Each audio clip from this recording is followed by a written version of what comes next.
Hey there, it's Bobi aka Paginator, and today we're going to be talking about some middle grade book recommendations that also are mostly ocean related.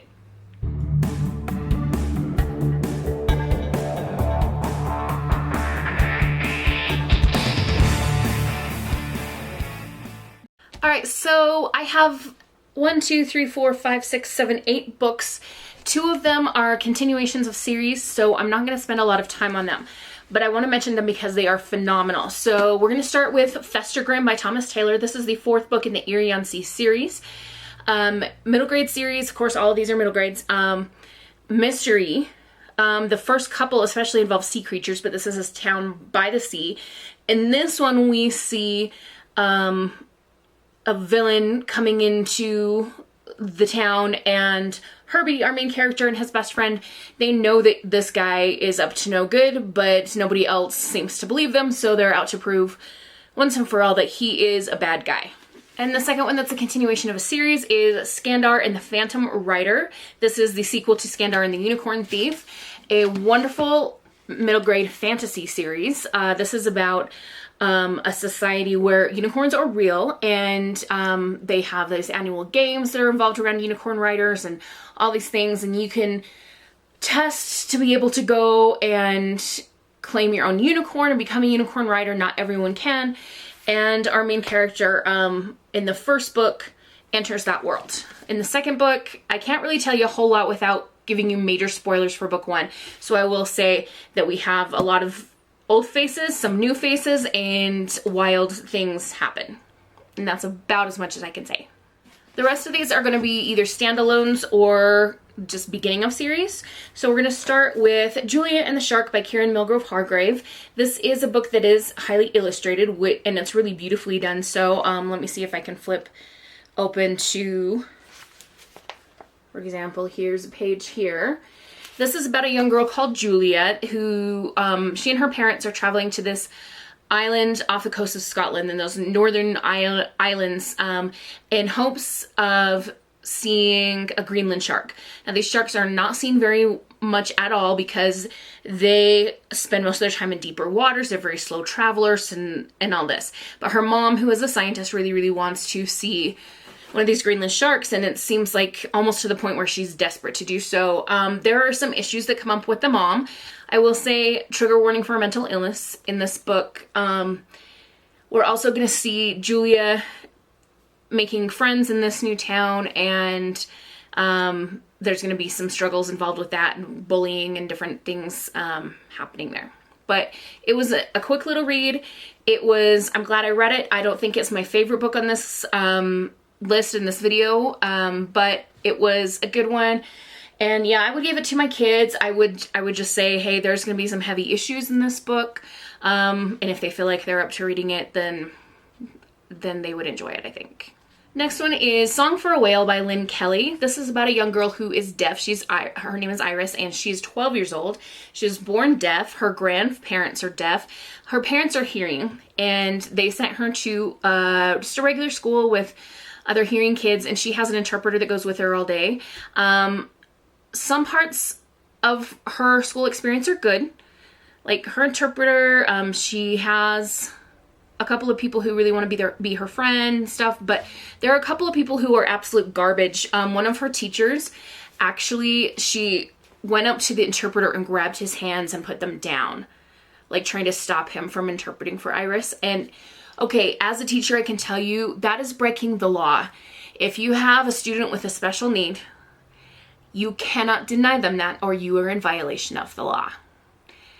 Also, that was just a garbagey thing for that teacher to do. But Iris, despite all these struggles, she's become really fascinated with this whale called Blue 55, which is inspired by a real whale called 52, that has a different tone range than other whales, and they think it's because it's a hybrid of 2 different kinds of whales, and so he's kind of talked about as the loneliest whale in the world. And you can look up the real whale 52. There's a documentary on him and stuff, and they're looking for him and that kind of thing. And Iris, she does some research. She likes to build radios and stuff, and even though she can't hear, she uses the vibrations to let her know when the radio's working, when she's fixed it and stuff. So she thinks that she can come up with a song to play for this whale, Blue 55, that will let him know that he's not alone and that someone can hear his song, which is just a really sweet thing to do. And so she makes it her mission to do that, and she's gonna make some friends along the way and maybe have to deal with some tough issues outside of that, including like learning how to stand up for herself to her parents and say, nope, this isn't working for me, I need this and you're not giving me that. But just a lovely story, again inspired by a real actual live animal, so I would recommend it. I just realized that Sheldon was sitting there all dark, but now he has lit up blue, so he must be enjoying these Oceany recommendations. By the way, how's everyone's Shark Week going?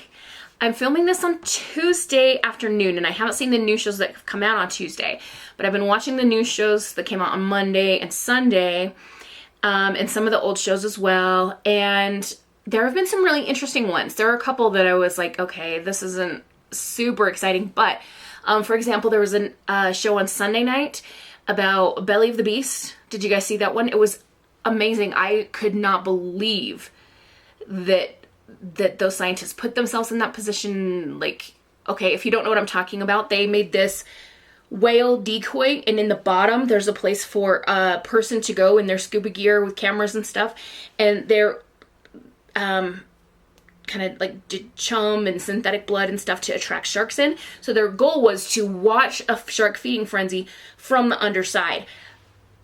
It was so interesting and just like amazing. I can't believe that they did that. There's been some other cool episodes. Last night they had one on alien sharks that was really interesting.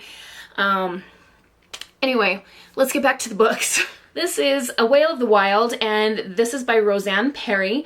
She wrote A Wolf Called Wonder, which is a lovely book. She has a book about a horse, and like all of her books are animal-centered. This one was inspired by the endangered orcas of the Salish Sea in the Pacific Northwest. We have two siblings, Vega and Deneb.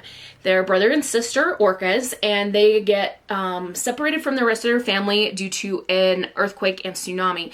And it is their story of how they start looking for their family or trying to survive, because with this tsunami, it's also taken their food supply and shifted it to a new location. And there's just tons of environmental damage along the coastline and all kinds of things that these whales have to encounter in order to survive and hopefully find family again someday. The next book is The Seventh Wish by Kate Messner. Trigger warning for drug use. Our main character is Charlie, and her older sister is using drugs but trying to hide it from the family. She's away at college and she's doing a pretty good job. At first I didn't even realize what was going on. There were some little signs here and there that I should have picked up on, and then when it finally hit me, I was like, oh, that's what's going on. Which I can tell you from personal experience, that's kind of how it happens for a lot of people in real life. Now, I'm not going to speak for anyone else other than me, okay, and my family, but I have a family member. She's 5 years clean now, but at the time she was getting into drugs and that kind of thing. The signs were there, and we could see that things weren't right. And in the back of my mind, I was like, is she using? No, she's too smart for that. But we should have seen it sooner than when we did, is what I'm saying. So that's the situation that Charlie's finding herself in. Now, there is a bit of humor worked into this story. She goes ice fishing on the lake, and this is her first time ice fishing. She's a little bit scared, but her neighbor said, you know what, I'll take you, come go with us, and you'll be fine, I promise. And she catches this fish that says, I will grant you a wish if you set me free. And so she wishes for a certain boy to fall in love with her and that she won't be scared on the ice anymore. And both of those things come true. Kind of. The name of the boy that she wanted to fall for her is very similar to another boy in her school. So is the right boy liking her? And then as the book goes on and we learn more about the sister and the family drama, her wishes are going to become much more selfless and geared toward helping her sister and her family. And it's the seventh wish that becomes the most important. We also step into the world of Irish dancing here because Charlie is a competitive Irish dancer. She's just starting out, but she's getting pretty good at it, and she's going to these fèises. I think that's how you say them, fèises. Fèis is an Irish dance competition, I think. She explained how to pronounce it, and I've forgotten because it's been a week or so since I finished this, but we get some glimmers into that world as well, which is kind of fun. My last two, I don't know, it's hard for me to pick favorites, but if I'm looking at this stack that I've told you about and these other two books in my hand, these two are the ones that are sticking out the most to me in my mind. Is like, oh, I'd read that again. So just as of right now in this moment, I might change my mind in 10 minutes or tomorrow or a year from now. But in this moment, these two would be my top two on this list. So this first one is Journey of the Pale Bear by Susan Fletcher. If you're thinking about reading this, just know going in there are going to be some language choices that are going to seem a bit old-fashioned. That is for a reason. This is based on a true story. This took place during medieval times, like 1200s even, like very early in that time period. And so some of the language is going to be a little bit older. That doesn't mean it's hard to read. It's just know that you're going to see some wording that you're like, oh, that's not very modern. It's not supposed to be. This is about Arthur, who, as a punishment for stealing somebody's dinner, because he was on his own and starving, he's in this little village in Norway, and these idiot boys grab him and throw him into a cage with a polar bear in it. The polar bear does not attack him, and Arthur is saved by the man who is the doctor on the ship that is going to be taking this polar bear as a gift from the King of Norway to the King of England. The doctor sees that the bear didn't hurt Arthur, and he also has like a soft spot for Arthur, who wants to help him out, especially when he hears the story of how Arthur had to leave his family. His stepfather was a horrible garbage human being, was very abusive and all that, and he had to get out of that situation and had to unfortunately leave his mom behind. But he knows that his birth father's, who's since passed, family in Wales would take him in if he could just get to Wales. So he is offered a position on this ship to go to London, which is one step closer to getting Wales. So he's hoping to be able to reach his family there and have this job taking care of this bear.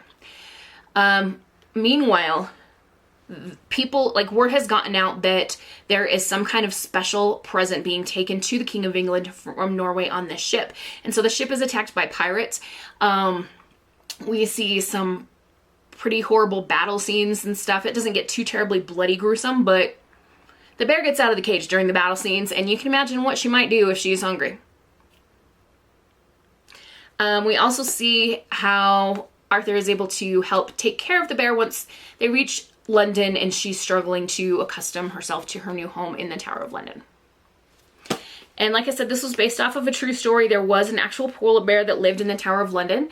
And when you read the book, you'll discover what they were able to do to help her and be willing to eat and, get adjusted to this new life. And the last book is The Swallowtail Legacy, Wreck at Ada's Reef. This is the first in a series. It is by Michael D. Beale, and this was about Lark, Heron Finch.